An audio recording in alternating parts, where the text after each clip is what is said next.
Solo of the Ivory Connection here, guys. Everybody's been asking me how I set my tubs up for my incubation, how I do my incubators, what temps I run at, what substrate I use, how I mix my stuff, how many holes do I drill, and how big a hole should I have in my tub. We're going to cover all that today. We're just going to get right into it. So right off the bat, we got my little Sterilite tub here. Nothing special. I mean, depending on what size eggs you're working with, we're working with retic and berm eggs here. We'll judge the size tub you want to use. This is, what is this, like a 14 quart? What is this? So, let's see, 15 quart tub here. And a 15 quart tub will hold an average small retic clutch. You're not going to get 30-35 eggs in here. You'll get 19 to 24 eggs in a tub this size. Big clutch, if I'm using these tubs, is going to take 2 of these easily. I use some other tubs as well for larger clutches that I've got over here in my other incubator. We'll see some of those here in a little bit when we go to put this tub away as well. But I guess we're just going to get right into mixing and making your sub here. So with our tub, I do have one about, maybe a 1/4 inch hole on either side that's been drilled on either side of this tub here, just for a little bit of airflow. Now, I know depending on where my tub personally sits in my incubator, sometimes I leave these 2 holes open because it's got the right amount of flow and it's taping a nice amount of humidity in there. Sometimes I'll take a piece of tape though and I'll tape one of those holes off, or even both of those holes off, as this lid sits kind of loosely and they get a little bit of a draft that way too. It all just kind of depends on where it's sitting in my incubator, the amount of airflow I have going on. I've got different incubators where my tubs act a little differently, and you'll have to keep an eye on your own personal setup, to fine tune the details here.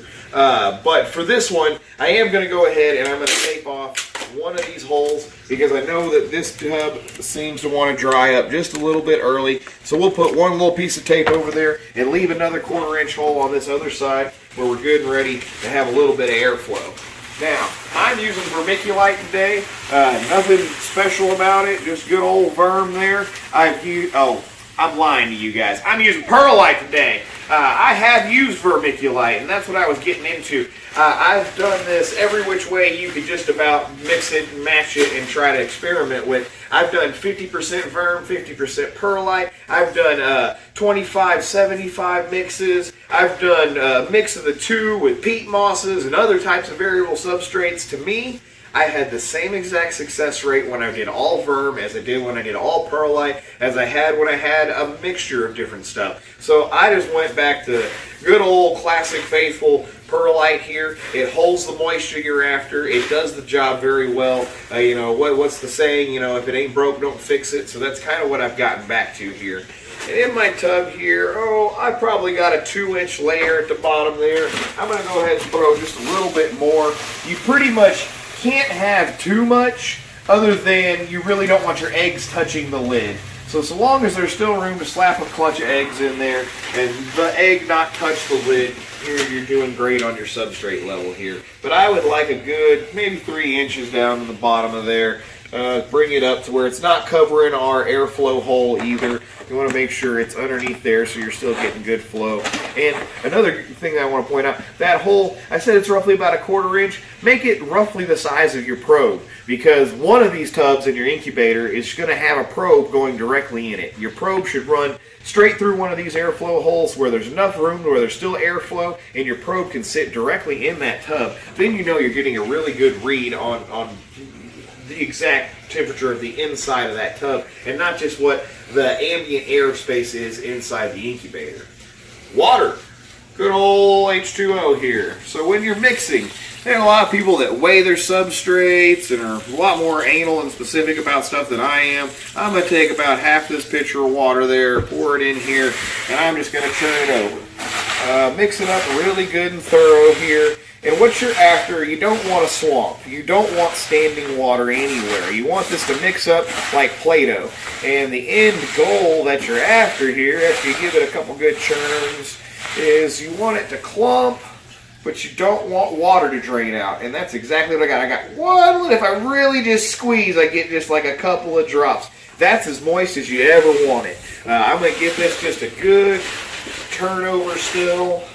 And you got to figure you always want to have your tubs already ready, prepped in your incubator, sitting everything just the way you want it, at least 3-4 weeks before you're expecting eggs. You want to be ahead of schedule. You want to know that that tub's the right humidity, that it's holding, that the airflow is good, that everything's been working right for a good month. Then you're safe to put your eggs in there. You can be confident that that's the temperature, and you know, you can go through and you can check that with your little temp gun as well.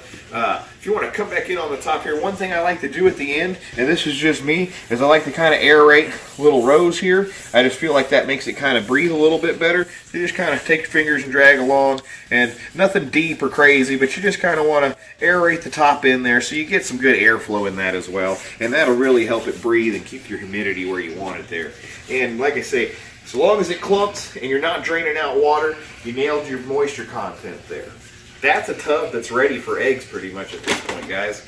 We take that, we flip her over, slap a lid on her there, and as you can see, we've got eggs over here on the left that are already cooking, and I've got several empty tubs that are prepped and ready for upcoming clutches on the right here. So we're just going to take this tub, we're going to add it to the guys that are prepped and ready for more eggs over here.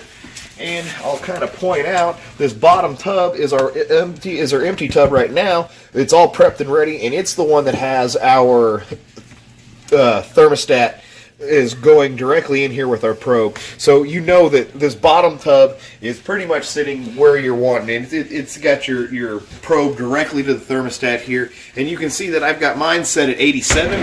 I know a lot of people think that that's probably running things a little on the cool end. For me, I would rather run on the cool end of things. These days, I'm not like on day 84 just going in and hacking and cutting them up anymore. I like to wait till stuff pips before I start hacking into anything at least. And I usually don't see pips until 84, 86, 90 days sometimes even.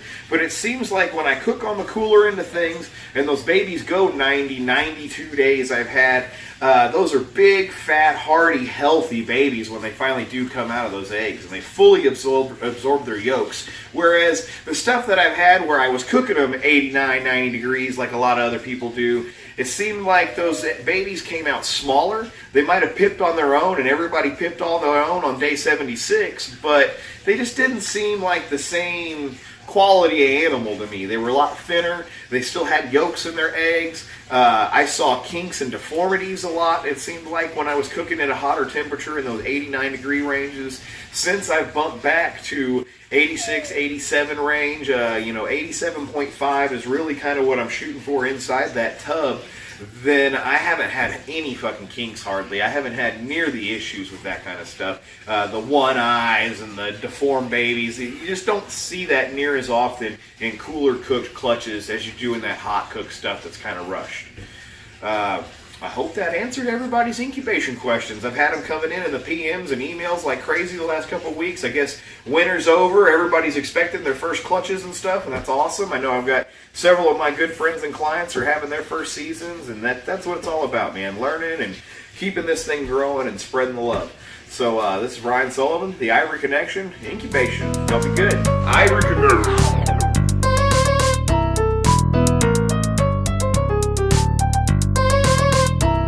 Ivory